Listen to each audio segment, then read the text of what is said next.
My name is Vale, third assessor of the Keth Diplomatic Registry, and I would like it stated formally for the historical record that I was not the one who sent the distress signal. That was Councillor Drath. He has since resigned. This is also on record.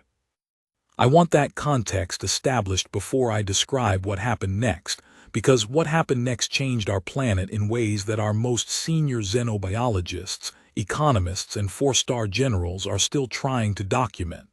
We had a hunger crisis. We asked for help. We did not specify how much help we wanted. This, as it turns out, was an error. But I am getting ahead of myself. Let me begin at the beginning, which is also the part where nothing has gone wrong yet, and everything feels manageable. Our world, Kethvara, orbits a pale yellow sun in what humans call the outer rim cluster. We are a species of moderate height, bilateral symmetry, with pale blue-gray skin that shifts color slightly with body temperature. We have 4 fingers on each hand, large dark eyes adapted for low-light vision, and a digestive system that, compared to what I have since learned about human digestive systems, is laughably simple. We eat approximately 9 distinct food sources. That is the entire range of Keth cuisine. 9 things, prepared in roughly 40 ways, eaten in a reliable rotation that has sustained our civilization for 11,000 years. When the pale blight came, a fungal pathogen that devastated our root crops, we lost 5 of those 9 food sources in a single growing season. The remaining 4 were insufficient to feed our population. Our agricultural scientists estimated we had perhaps 8 months of supplemental reserves. After that, we would be in serious trouble. The Galactic Registry of Mutual Aid exists for exactly this situation. You register. You file a request. Neighboring civilizations of suitable capacity respond with surplus resources on an agreed exchange schedule. It is dignified. It is orderly. It is the way civilizations have handled resource shortfalls for 10,000 years. Councillor Drath registered us. He filed the request.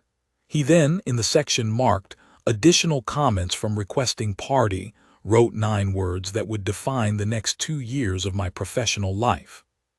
Any assistance would be appreciated. Urgency is high. That is all he wrote.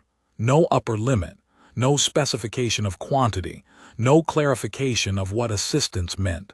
Just, any assistance would be appreciated. Then he went on administrative leave for stress-related reasons. And I got the assignment. The first response came from the Moor Collective 3 sectors over. They sent grain, 83 metric tons delivered by 2 freighters, standard relief protocol. The Moor were organized, professional, prompt. Their cargo manifest was detailed. Their delivery crew was courteous. They wished us well and departed. This is how we expected every response to go. The second response came from the Threal Harmony, and they sent dried protein packs and nutritional supplements. A bit bland, somewhat chalky, but adequate. Their delivery drones arrived, deposited the cargo, and left. The third response came from Earth. I want to note, Earth had only been a registered member of the Galactic Registry for 6 years at this point. They were a young member civilization. Their initial contribution assessments had been modest. I had reviewed their registry profile before the crisis, and I remember thinking they seemed like a minor civilization, energetic, somewhat chaotic in their diplomatic communications, but ultimately a small planet not yet capable of major interstellar contribution. I was about to learn something important about the gap between what Earth put on their registry profile and what Earth was actually capable of. Their initial contact transmission was enthusiastic. I can think of no other word for it. Transmission log 441C, Earth Diplomatic Relay, received KTHVARA Station. To the Kethvara Mutual Aid Coordinator, me. That was me. From Earth Galactic Outreach Division, Chef Ambassador Unit. Subject, Ray, your request we've got you. Hello Keth friends. We received your distress call and we are so sorry about your food crisis. That sounds genuinely awful and we completely understand. We've been there. More than once, honestly. Anyway, we're coming to help. We're sending the following asterisk. Harvest Fleet 7, 14 ships. Mobile Kitchen Units 1 through 22.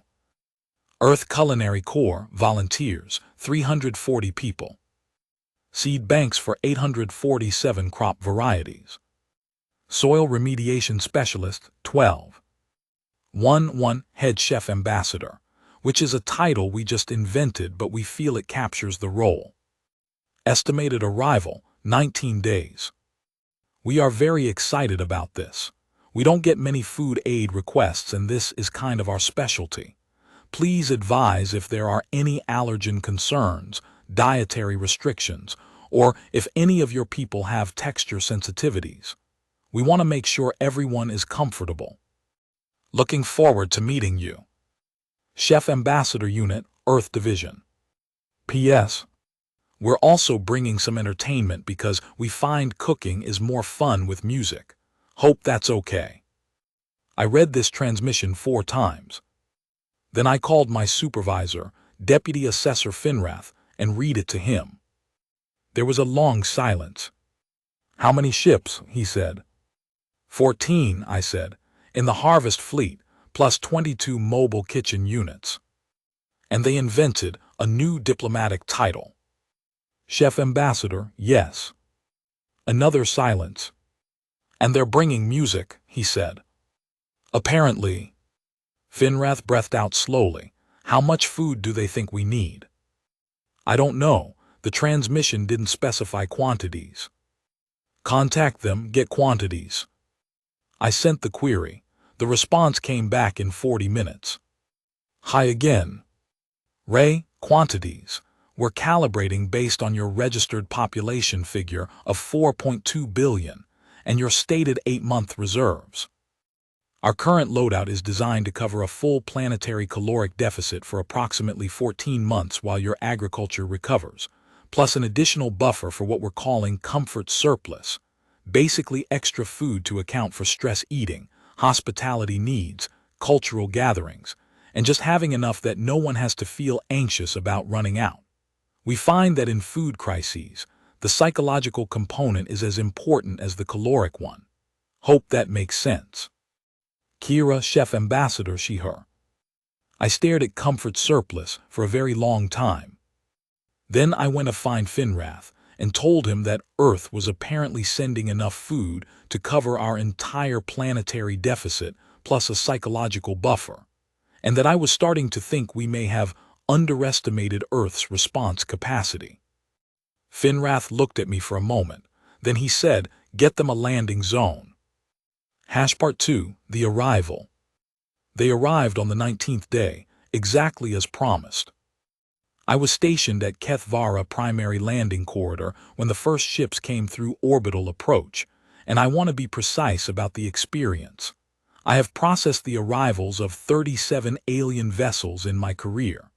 Most arrivals are quiet, procedural events involving cargo manifests, atmospheric clearances, and customs declarations. The Earth Fleet's arrival was not like that. The first ship that cleared our atmosphere was enormous, a converted agricultural hauler that had been repainted in what I later learned was a deliberate Earth cultural statement. It was painted bright yellow with green trim, and across the hull, in letters large enough to be visible from the ground, it read, Earth Harvest Fleet VII here to help asterisk. The second ship was also painted. Red, this time, with what appeared to be a stylized fire motif, which I initially found alarming until my cultural liaison explained that fire was a positive symbol in human food culture because they cook with it. They all had names painted on them. Ship names, personal names, the breadwinner, the good earth, heavy spoon, abundance protocol. Soup season. These were actual vessel designations, painted in human script with translations running alongside in galactic common. The mobile kitchen units were smaller and arrived last, descending in a loose formation that somehow managed to look both efficient and celebratory. Two of them had small flags attached, which flapped in Kethvara's upper atmosphere and then tore off immediately because no one had accounted for atmospheric entry stress. The Earth crew members who departed those flagships seemed genuinely delighted by this failure. I watched three of them on the landing feed, pointing at the torn flags spinning away into the upper air and laughing. Not embarrassed laughter. Genuine, warm, slightly unhinged laughter. As if tearing their flags off on atmospheric entry was the funniest thing that had happened to them all week. I made a note. Humans appear to find disaster amusing. This would prove relevant. They landed in the plains of Seva, the largest flat expanse within ground transport range of our three major population centers. Within 4 hours of landing, the mobile kitchen units had deployed into a configuration that covered approximately 3 square kilometers of the plain. I was assigned as their primary diplomatic liaison. I arrived at the edge of the deployment zone at what the Earth schedule called setup hour, and found myself looking at something that had no analog in any alien culture I had previously encountered. The mobile kitchen units were not just cooking facilities. They were, as near as I could tell, complete food production civilizations in miniature. Each unit had unfolded from a compact transport configuration into an open-air structure with multiple stations, fire stations, cold stations, preparation areas, storage access points, and something the humans called the pass, which was where finished food came out and was organized for distribution. The units were connected by temporary walkways. There were humans everywhere, moving with purpose, carrying things, calling to each other across distances with a comfortable ease that suggested they had worked together before. The sound alone was remarkable. The rhythmic percussion of implements on surfaces, the hiss of vapor, the controlled roar of open flame, and layered over all of it music. Actual music. Someone had set up speakers, and the whole 3-kilometer deployment zone was bathed in a sound that was warm and insistent, and somehow made the entire scene feel like it was building toward something good.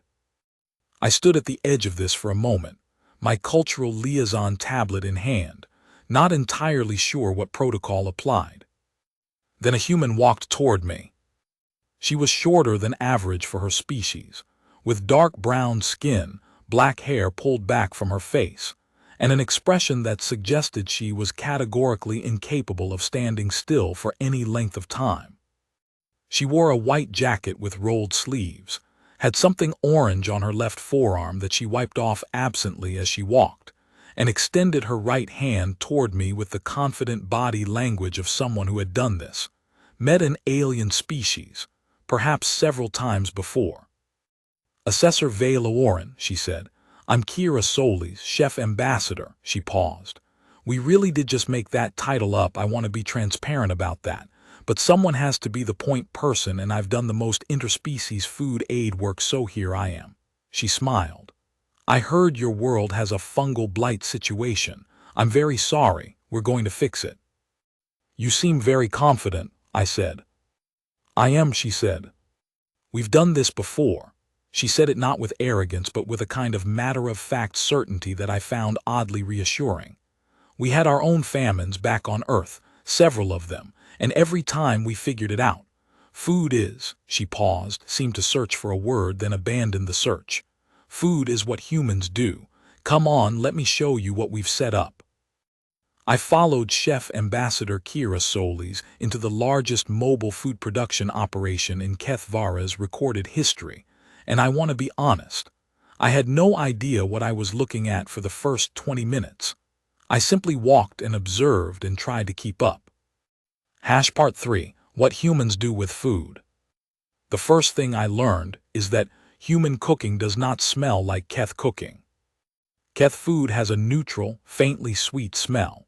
This is true across all 9 food categories. It is a calm, inoffensive smell that our species finds comforting precisely because it is so familiar. The smell rising from the Earth deployment zone was not calm. It was not neutral. It was a series of overlapping sensory events, each one distinct, some of them conflicting, and the overall effect was, I can only describe it as aggressive, in the way that a very vivid painting is aggressive. Not unpleasant, but impossible to ignore. My olfactory system had simply never encountered so many simultaneous inputs and was not entirely sure how to rank them. "What is that?" I said, stopping at one station where a human was operating over a surface of incredible heat, moving pieces of what appeared to be plant material in a shallow vessel with a handle. "Garlic," said Chef Ambassador Solis, not slowing down. "Sorry, it's very strong if you're not used to it. You'll stop noticing it in about an hour." "It is not unpleasant," I said carefully.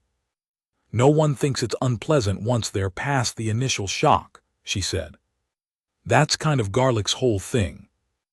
I followed her past the garlic station, past 3 more stations involving different heat applications and different raw materials, past a station where a human was doing something precise and rapid with a blade and something that had the texture of deep red flesh, but was, I was assured, a vegetable. And then we arrived at what Solis called the central tasting station. "This is where we work out what your people can actually eat," she said. "Everything on Earth is technically edible by humans, but that's a very species-specific statement. We've done compatibility testing with your registered biology profile, and we're confident about 60% of what we brought. The other 40% needs on-site testing. We brought testing protocols." She gestured to a station where a human in protective equipment was working with a Keth volunteer and what appeared to be a very small portion of something green. "We are extremely careful about this. Nobody gets sick on our watch. That's a non-negotiable." "You brought protective equipment," I said. "Of course." She said this as if the alternative was incomprehensible. "We're feeding 4 billion people who have never eaten Earth food before. We run full compatibility tests. We have medical personnel on site. We have," she gestured to a small structure near the edge of the deployment, "a fully equipped field clinic. Because the last time we did interspecies food aid, we had 2 incidents with Moor individuals who had undocumented enzyme sensitivities, and we were not letting that happen again." "How many times have you done this?" I asked. Solis thought. "Interspecies, 6 times, within Earth," she shook her head. "We don't count anymore, it's kind of a constant thing. Someone somewhere always needs help." "And you always respond like this," I said, gesturing at the 3 kilometers of controlled culinary chaos behind us. She laughed. "Oh, we've sent bigger operations. This is actually a medium response.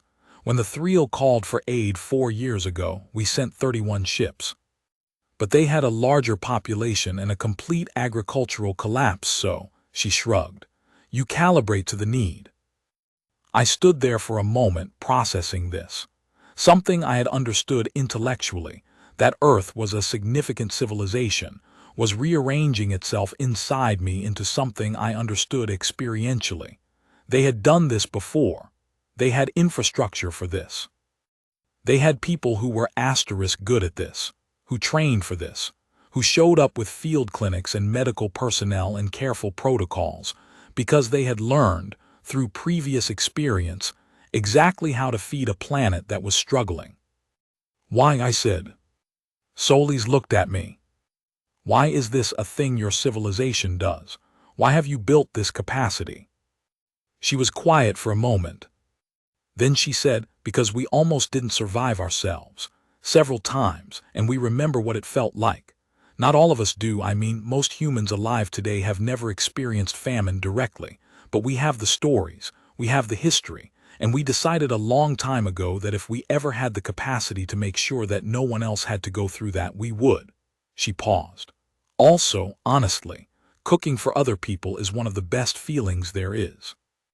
We're kind of motivated by that too. I won't pretend we're entirely altruistic about it." I looked at her for a long moment. "What is in the green thing?" I said, gesturing toward the tasting station. Which one? The one on the left, that's spinach, very mild. We're thinking it might be compatible with your digestive profile because of the iron content and your own biology's reliance on similar minerals. Want to come watch the testing? Yes, I said, I believe I do. Part 3b. The kitchen observed. In my career as a diplomatic assessor, I have visited 31 alien civilizations and been present at many significant cultural events. I have observed Moor collective memory ceremonies, which involve 11 hours of synchronized harmonic resonance and require earplugs for non-Moor participants. I have attended a Threel governmental transition, which is conducted entirely in ritual silence and takes 4 days. I have seen a Yeth diplomatic victory celebration, which involves the controlled demolition of a building as a symbol of creative progress, and which I found genuinely alarming until I understood the symbolism. None of these experiences prepared me for standing inside an Earth-field kitchen at the height of service. The Earth team ran 4 main service periods per day, what they called breakfast, lunch, dinner, and a 4th period they referred to simply as night kitchen, which served smaller quantities continuously for anyone who needed food outside the main windows. Each service period at the central unit produced food for approximately 40,000 people. This required every station operating simultaneously, with a flow of activity that was, and I use this word with full clinical precision, staggering. I spent my 3rd day embedded in the central kitchen unit, following different staff members through their work and taking notes. The first person I followed was a man named Gabriel, who ran the grain station.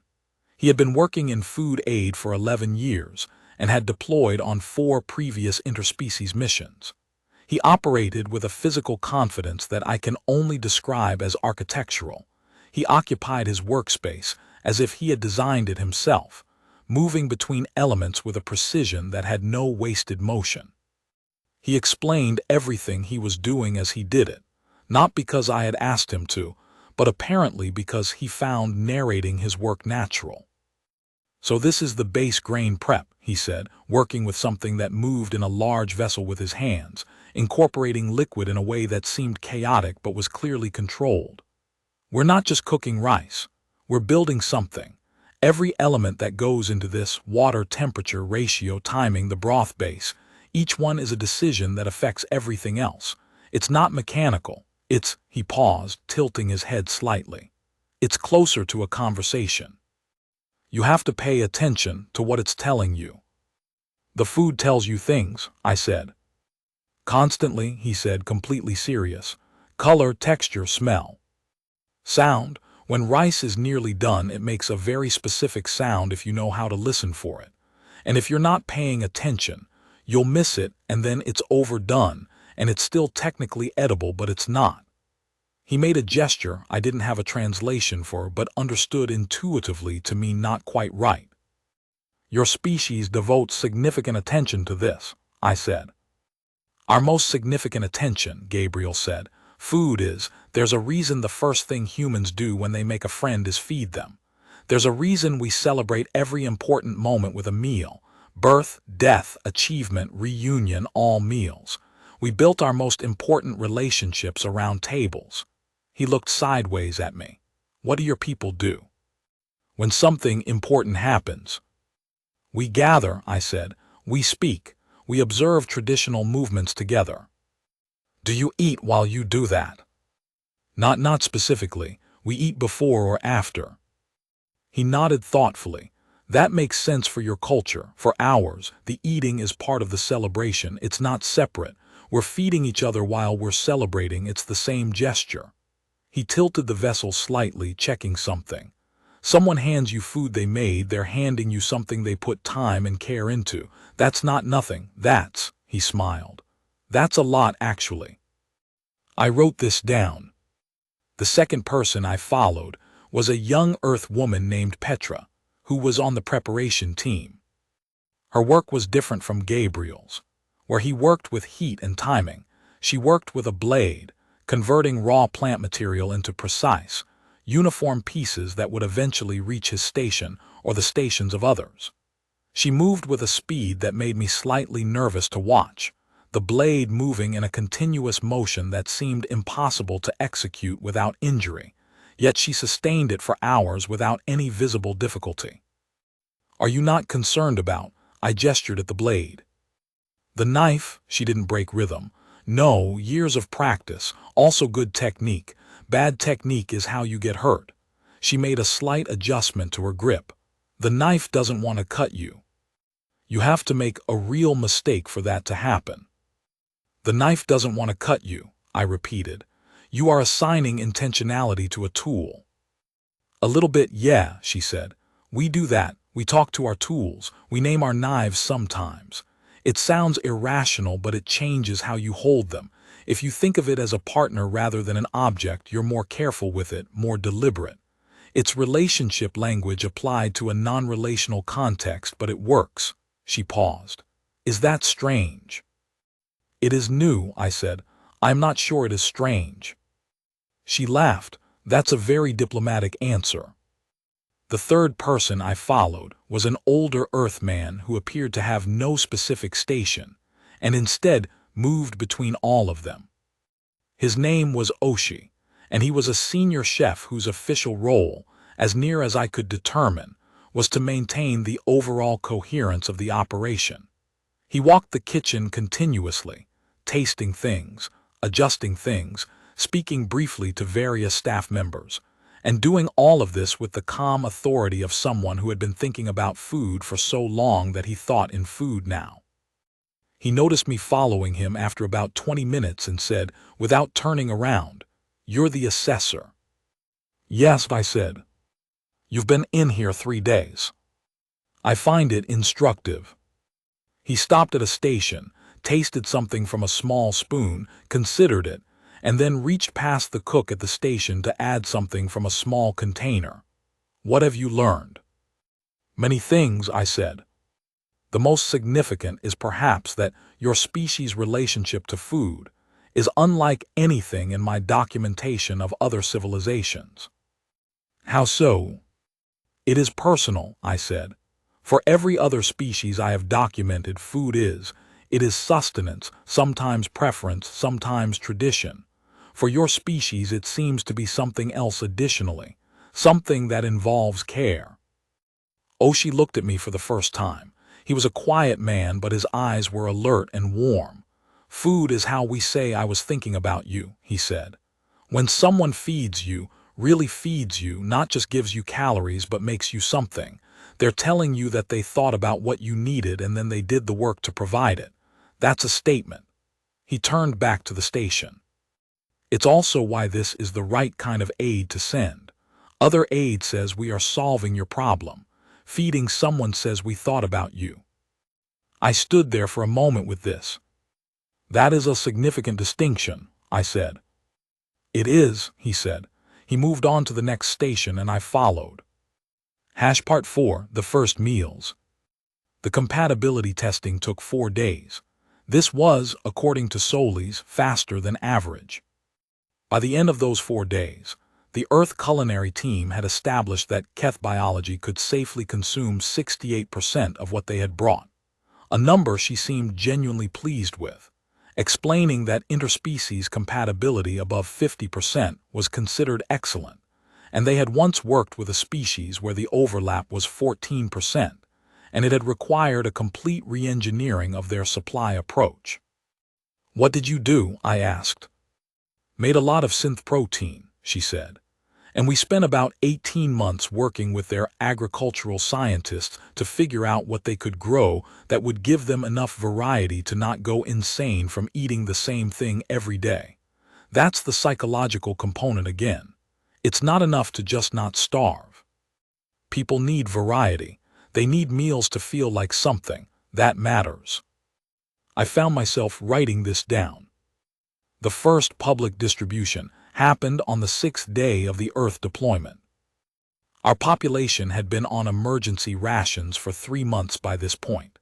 The Moor grain and the Thrill supplements had helped, but they were nutritionally sufficient without being, and I am using Solis' word, restorative. People were fed. People were not nourished. There is, I learned, a distinction that matters enormously. The Earth team had set up distribution points at all 3 major population centers, with additional mobile units traveling to smaller settlements. The mobile kitchen units operated on a rolling basis, preparing food continuously and sending it out in insulated transport containers with reheating instructions. I was at the distribution point Alpha in Kethvara's capital when the first Earth meals were served to the public.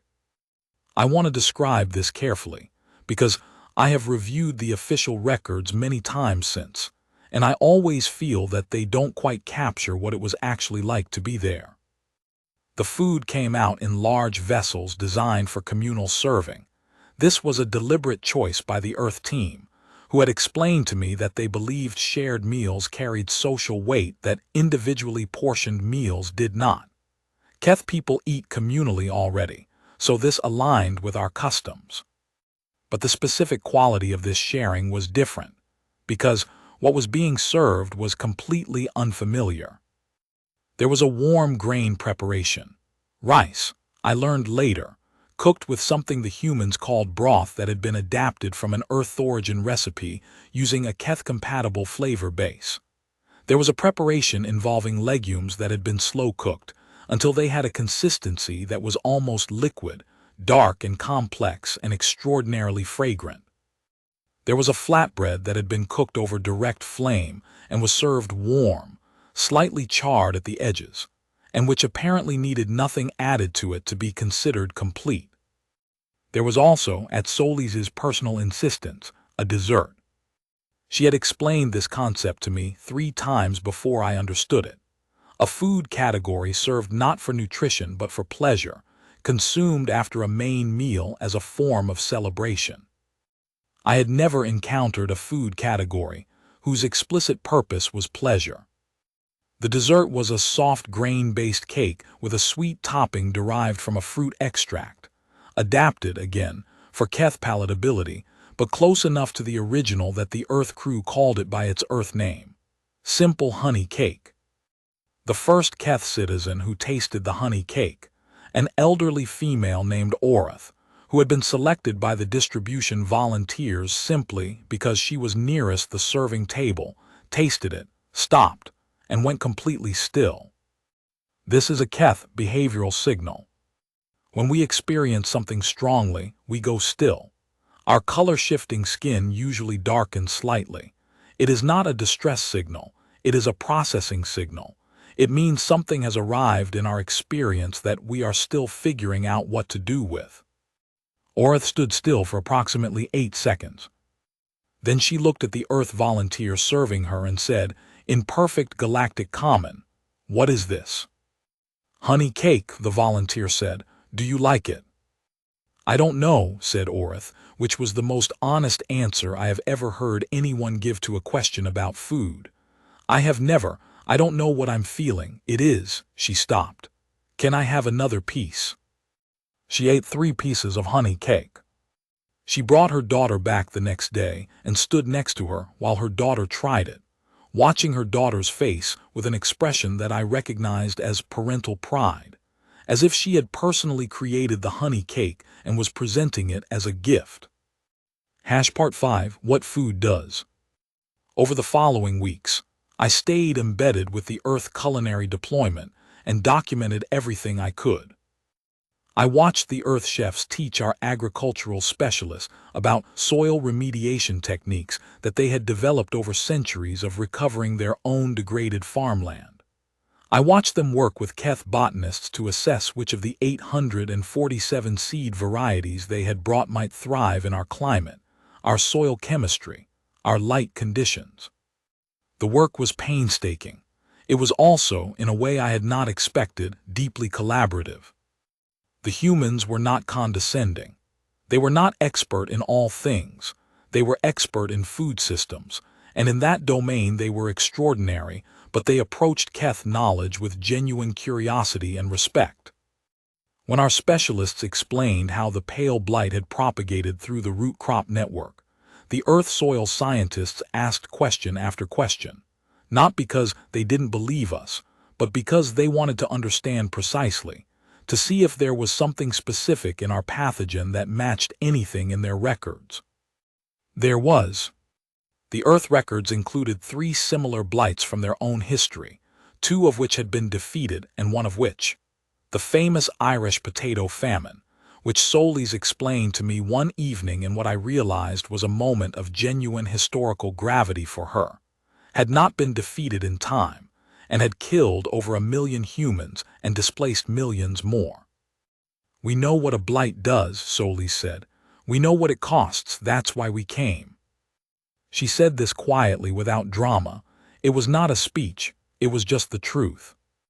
I wrote it down. The honey cake became something of a phenomenon in Kethvara. The Earth culinary team had not expected this. They had designed it as a simple, accessible dessert, familiar enough to be comfortable, pleasant enough to be memorable. What they had not anticipated was that it would become, for Kethvara's population, a symbol. Food is not symbolically loaded for Keth civilization in the way it apparently is for humans. We eat. It sustains us. We have preferences, but they are mild and functional.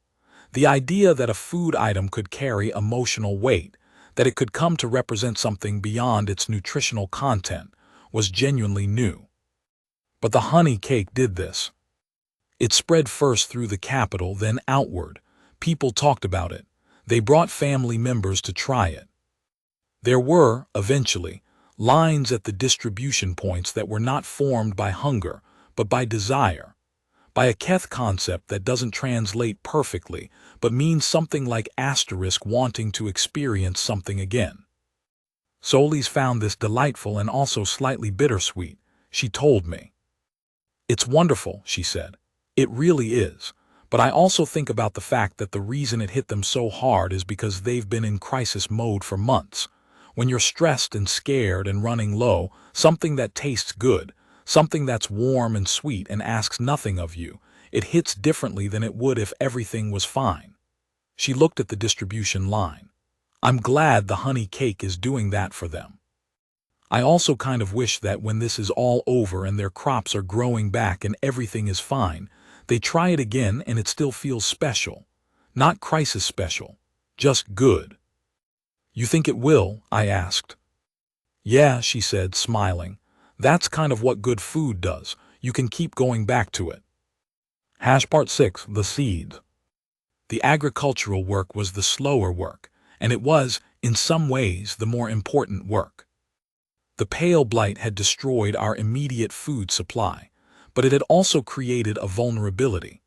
Our agricultural system had been entirely dependent on 9 crops, with no redundancy, no diversity, no fallback.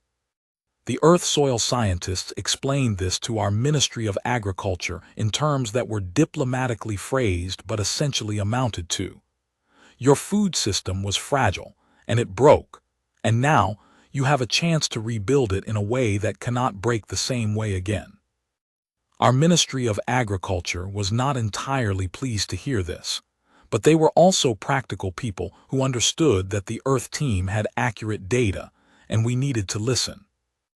The seed bank held 847 varieties. Of those, 112 were assessed as potentially viable in Keth soil. Of those 112, 63 passed preliminary trials during the Earth team's deployment window. 63 new food sources. In the history of Kethvara's cuisine, we had 9. I remember the day the first trial plots were assessed as successful. Our chief botanist, a methodical man named the Varak, walked through the trial plots with an earth agricultural specialist named Bao, who had apparently been working in soil remediation for over 20 years. They came to the section where 3 of the grain varieties had taken root, and the Varak crouched down, ran his 4-fingered hand over the base of a green shoot, and looked at it for a long time. "This will actually grow here," he said. "It will," said Bao. "On Kethvara soil." "Yep. We will be able to grow this. Within 2 seasons, You'll have a reliable harvest of 3 of the grain varieties we've planted here, Bao said. The legume plots look good too. Those tend to help with soil recovery as well, so you'll get double benefit from those ones. And the root vegetables, he paused, looked at the Varrock carefully. I know the root vegetables are complicated given what happened with the blight. We didn't want to push if. No, said the Varrock, we need them, show me. The Earth agricultural team had not just brought seed varieties. They had also brought the remediation techniques for the soil itself, methods developed from Earth's own history of land recovery, adapted for Kethvara's specific mineral composition. The pale blight had left toxicity in our soil that would have persisted for years under our conventional methods. Under the Earth team's remediation protocol, the same areas were projected to be agriculturally viable within 8 months. 8 months? Our reserves were rated for 8 months. That's cutting it close, I said to Solis when I reviewed the projections. It is, she agreed, but we're leaving food, we're leaving enough to cover the gap, and, she smiled, we'll leave some honey cake instructions. Part 6b, a conversation about soil. During the 5th week of the Earth deployment, I sat down one evening with Bao while he was reviewing his trial plot data, and I asked him a question that had been sitting in my mind since I watched the Varrock touch the green shoots. You specialize in healing damaged land, I said. What drew you to this work?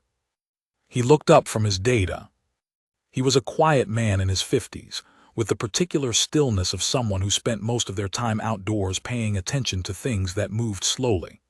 My grandfather farmed land that had been overfarmed and chemically degraded, he said. Bad soil. Nothing grew right in it. When I was young, maybe 7 or 8, I watched him work that soil for years, amending it, resting it, introducing plants that would repair what had been taken out. It took almost a decade. By the time I was a teenager, the land was productive again. He smiled slightly. I thought that was the most incredible thing, that you could bring dead ground back to life. I've been doing it ever since. And now you do it for other worlds, I said. Someone has to, he said simply. And I happen to be good at it. There was something in this that moved me, though I could not immediately articulate why. I thought about it for several days and eventually decided it was this. Bao had a skill that could heal things, and he had spent his entire career deploying it wherever it was needed, without apparent concern for whether the recipient was on his world or another. The scale was irrelevant to him. A field was a field. Damaged soil was damaged soil. You brought what you knew and you did the work. I have met many diplomats and many aid administrators, and some of them are excellent and many of them are sincere. But I have rarely met anyone whose relationship to their work was as uncomplicated as Bao's.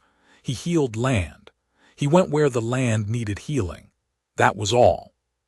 On his last day before departure, he walked the trial plots one more time and left the Varrock with a set of handwritten field notes that the Varrock told me later were so detailed they amount to a private consultation that will take me 3 years to fully implement. He also left a small device that would continue monitoring soil chemistry after his departure and transmit data to an Earth relay, so that the remediation work could be tracked remotely. You're going to keep watching our soil after you leave, I said. Of course, said Bao. The work doesn't end when we go home. I thought about this for a long time afterward. The Earth team would leave. The ships would depart.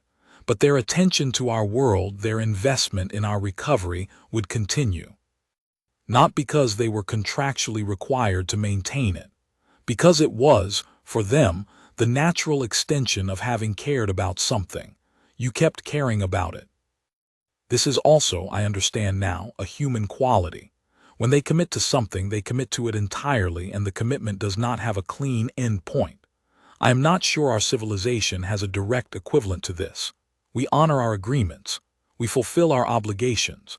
But this continuation beyond obligation, this ongoing attention after the formal work is done, this is distinctly human, and I do not have a precise word for it in Keth. I have been told the human word is love. Part 7. The The night of the long table. 41 days into the deployment, the Earth team organized what they called a asterisk celebration meal. I was not sure what this was, and when Solis explained it, I was not sure it was appropriate given that we were, technically, still in a food crisis. That's exactly why we do it, she said. It's not a victory celebration. Things aren't fixed yet, but there's a moment in every aid deployment where the crisis has peaked and the recovery is clearly happening, and people need to feel that. They need a meal that says we're going to be okay. It doesn't mean the work is done.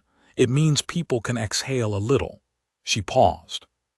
It also means the people who have been working around the clock get to sit down for a few hours, which is, frankly, a medical necessity at this point. The celebration meal happened in the plains of Seva, in the cleared space at the center of the deployment. The Earth team built a long table, several long tables, actually, pushed together until they formed a single continuous surface 300 meters long. The Keth cultural consultants suggested a design element. At Keth gatherings, tables are set with a communal centerpiece rather than individual place settings. The Earth team incorporated this into their setup, lining the center of the long table with shared dishes and leaving the sides open for people to sit wherever they chose. 4,000 people attended. 2,000 of them were Earth team members. 2,000 were Keth citizens, a mix of ministry officials, agricultural workers, distribution volunteers, ordinary people who had been invited by the Earth team members they had worked alongside over the past 6 weeks. I sat between Solis and the Varak, and I ate food that I had never eaten before and would never forget. The Earth team served 12 courses, not because 12 was a meaningful number. Solis told me later the number was incidental. They just kept thinking of things they wanted to serve. There was the rice and broth again, elevated this time with additional elements I recognized from my weeks embedded in the kitchen zone. There were the legumes, slow-cooked until their skins had given up and dissolved into the surrounding liquid, creating something thick and deep and extraordinary. There was something new, a preparation of thin, flat noodles in a sauce that had been adapted from a very old Earth recipe, and which tasted, to my entirely unprepared palate, like someone had figured out exactly how to make warmth into something you could eat. I will try to explain what that is like, encountering a new food as an adult, when your entire sensory vocabulary for flavor has been built on 9 data points.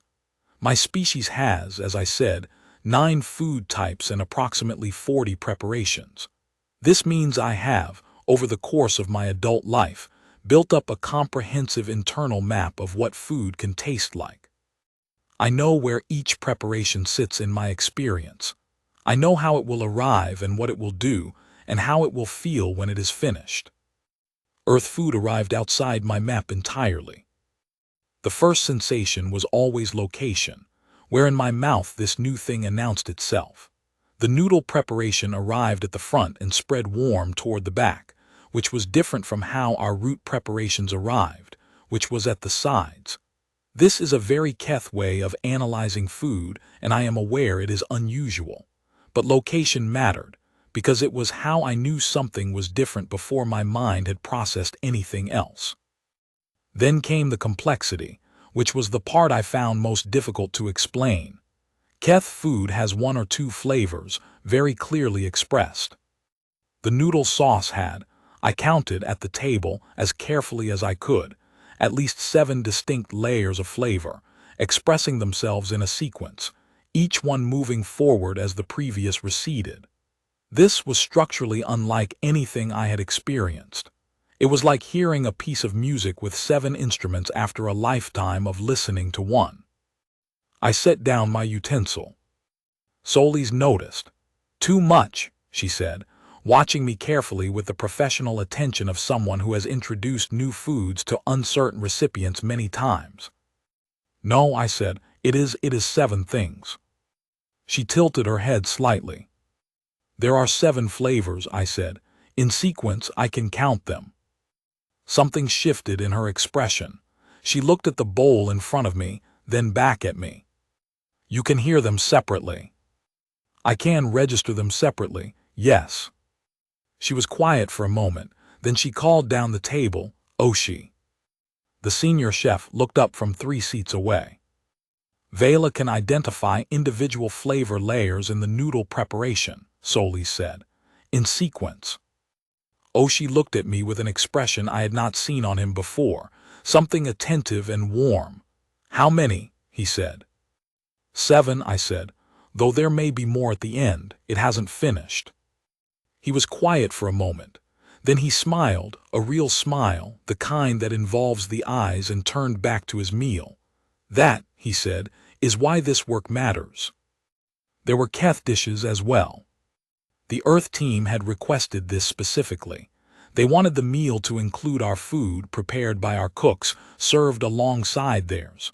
Not as a courtesy gesture, because they wanted to try it. I watched 3 Earth chefs eat their way through a full Keth meal with the focused attention and genuine delight of people who were experiencing something new and finding it wonderful. They compared notes afterward with the energy of people who have found another thing to love. Gabriel spent 10 minutes on the first Keth preparation alone, moving it slowly in his mouth, eyes slightly unfocused in the way I had learned meant an Earth person was concentrating intensely. Then he looked at Selvi, the young Keth cook who had prepared it, and said, "This is the most interesting mineral flavor I have ever encountered. What grows here that gives it this?" Selvi, who had been watching him with the anxious attention of a cook waiting for assessment, visibly relaxed. "It is the Keth salt reed," she said. "It grows only in our coastal marshes. We have used it for 11,000 years. 11,000 years, Gabriel repeated reverently. You've been making this for 11,000 years.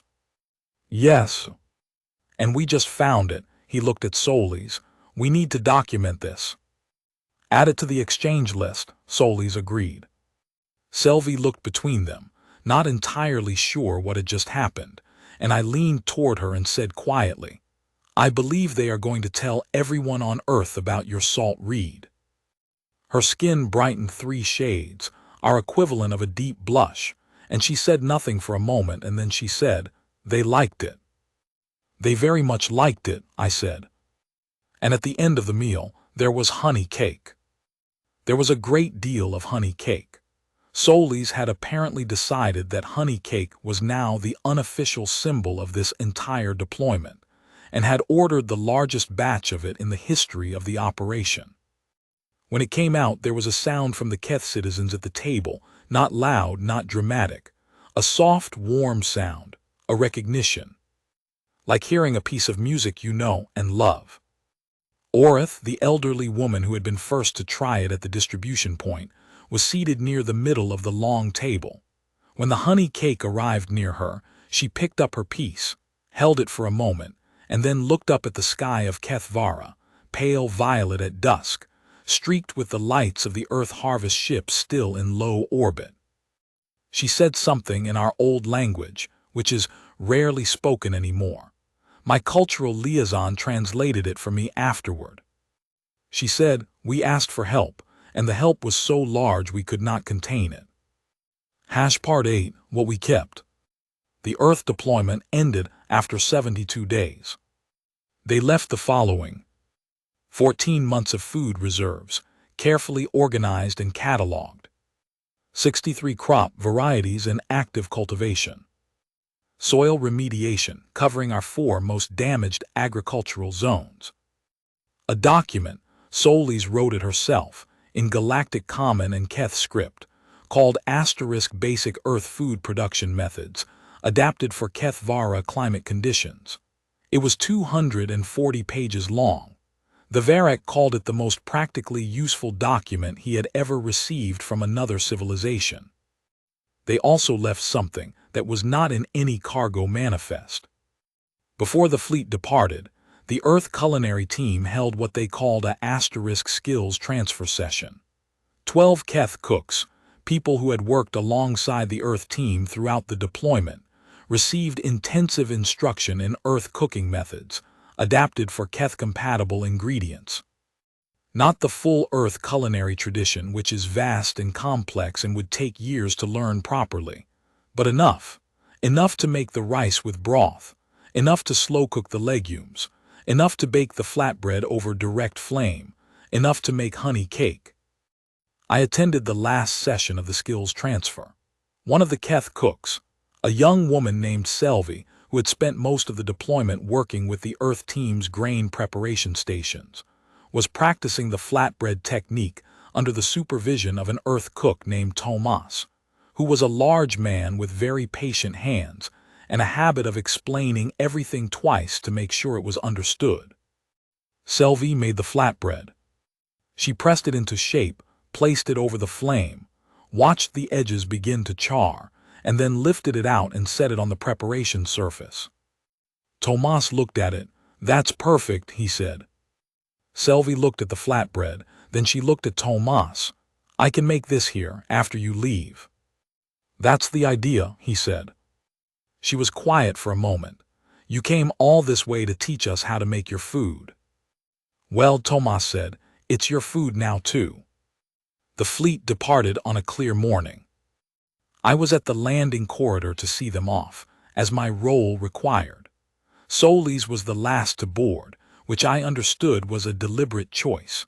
She had told me that the last one out is traditionally the person who cares most about making sure everything is in order. She turned at the boarding ramp and extended her hand again, as she had on the day she arrived. "You're going to be fine," she said. "Because you came," I said. "Because you asked," she said. "There's a difference. You reached out, you let people help. That's harder than it sounds." I thought about Counselor Drath's 9 accidental words. Any assistance would be appreciated. Urgency is high. "We asked," I said, "and you sent 14 ships." "We sent exactly what was needed," she said, with the matter-of-fact certainty I had come to recognize as her defining quality. "You'd be surprised how often that turns out to be a lot." She shook my hand, turned, and walked up the ramp. The fleet cleared our atmosphere in formation. From the ground, they looked like a slow-moving constellation, rising. Epilogue, the following year. I am writing this record 1 year after the Earth fleet's departure. The harvest this season was the largest in Kethvara's recorded history. This is due to the 63 new crop varieties now in production, the remediated soil, and, according to the Varak's official report, a collective agricultural enthusiasm that was not present before the crisis, and which he attributes directly to the shifts in perspective that occurred during the Earth deployment. Our cuisine is different now. It is not unrecognizably different. 9 becomes 72 cannot happen in a year, but different. Our most popular eating establishments serve at least one Earth-adapted dish alongside traditional options. The flatbread has spread to every settlement on the planet. It is, for reasons that are culturally complex and probably worth a separate academic study, considered comfort food now. The legume preparation is served at official state functions. The rice with broth has been adopted into our hospital nutrition programs because our medical practitioners noticed that patients who ate it recovered slightly faster. And after some investigation decided this was probably psychological rather than strictly physiological, and then decided this was a perfectly valid reason to keep serving it. Honey cake is everywhere. Selvi now runs a bakery in the capital. There is always a line. There are other changes that are harder to quantify. Before the Earth deployment, Kethvara's relationship to food was, I would characterize, functional. We ate. We were sustained. We had our preferences, our traditions, our 9 reliable things. Food was not a domain we thought about much because it had never needed thinking about. It was there, it was adequate, it was ours. The pale blight changed that by taking it away. The Earth deployment changed it by bringing back something different, more and better, and accompanied by a way of understanding food that we had never had before. I have spoken with many Keth citizens over the past year about what they remember of the crisis and the recovery. The answers are not uniform. We are not a uniform people, but there is a pattern in them that I find significant. Almost everyone I spoke with described the moment they first encountered Earth food not primarily in terms of the food itself, but in terms of what it communicated.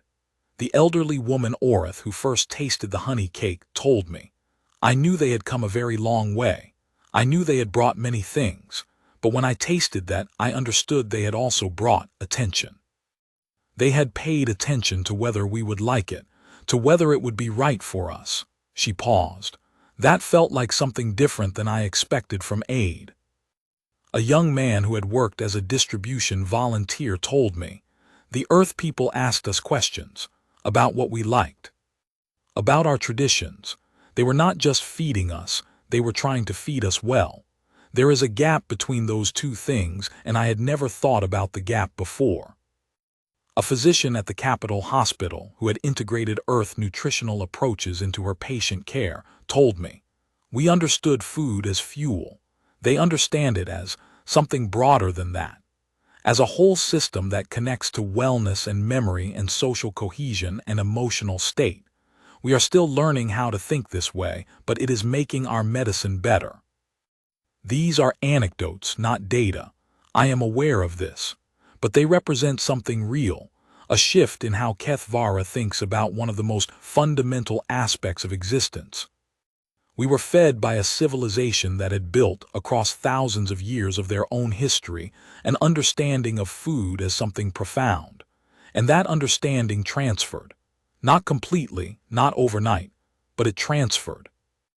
I submitted my formal account of the Earth deployment to the Galactic Registry of Mutual Aid, recommending that Earth's response capacity assessment be upgraded to * Major Contributor, Tier 1. I also recommended a formal revision of the mutual aid request form to include a field for * preferred assistance scale, because I think it would have saved Counselor Drath considerable embarrassment to have had that option. The form now includes the field. The registry adopted my recommendation. I received a note from the registry administrator saying it was the first change request they had received that was accompanied by what she described as an unusually compelling personal account. She asked if I had considered submitting it for the registry's historical archive. I told her it was already written. She said she would add it to the next quarterly collection. I have been in contact with Solis regularly since the deployment. She is currently leading a smaller food aid mission to a Moor colony that experienced a storage blight, different circumstances than ours, smaller scale, but similar principles. She sends updates occasionally, and I read them with the particular interest of someone who now understands what those updates mean in practice. The early assessment phase, the compatibility testing, the first public meal, the long table. She mentioned in her last message that the Moor colony has requested the honey cake recipe. She sounded, even through written transmission, delighted. I have also, for reasons that are entirely personal and have nothing to do with my official duties, been in contact with Solis about whether Earth's culinary exchange program accepts interspecies applicants. She says yes. I have submitted my application. The program runs for 6 months and involves practical instruction in Earth food preparation, agricultural systems, and what they call the * philosophy of feeding *. A curriculum that, based on the summary I was sent, attempts to teach not just technique but the framework underlying the technique. The understanding that food is communication, that feeding someone is an act of relationship, that when a civilization commits to making sure no one goes hungry, they are making a statement about what they value, not as a diplomatic position, but as a lived reality. I think about Oshi, walking his endless circuit of the kitchen, tasting and adjusting and holding the whole thing together. I think about Gabriel telling me that food was a conversation. I think about Petra, who named her knives. I think about Solis, the last to board, shaking my hand and saying, "You let people help. That's harder than it sounds." I am going to Earth. I am going to learn to cook. And when I come back, I am going to write a second account, which I suspect will be even harder to write than this one, because there are things you cannot document until you have lived them, and I am only beginning to understand how much of what happened here falls into that category. 14 ships came. Everything changed. I am still figuring out exactly how to say that. The things I know now that I did not know before. Asterisk. Food is not neutral. It carries memory and warmth and meaning in a way that we had not understood before. It can be an act of love, performed at planetary scale. When humans say they will help, the amount of help they are describing may be larger than any framework you have for imagining it. This is not arrogance. It is capacity, built carefully over generations, specifically so that they will always have enough to give away. 14 ships can change a planet. And sometimes 9 accidental words are all it takes to bring them. End of official account. Filed by Valoran 3rd Assessor, Keth Diplomatic Registry. Classification: Historical Record, Open Distribution. Document Note: a copy of this account, with the honey cake recipe appended, has been sent to Earth Chef Ambassador Kira Solis, care of the Earth Galactic Outreach Division. She replied, "This is the best thing I've read all year. Also, the recipe uses too much flour. I've corrected it in the margins." The end. Word count: ~9, 574 words. Estimated narration duration: minutes at 160 WPM asterisk. Channel HFY Alien Girl / Alien POV Language: English. Seed Film: Bikini Girls on Dinosaur Planet 2005. Primal abundance, wild terrain energy, survival turning into thriving.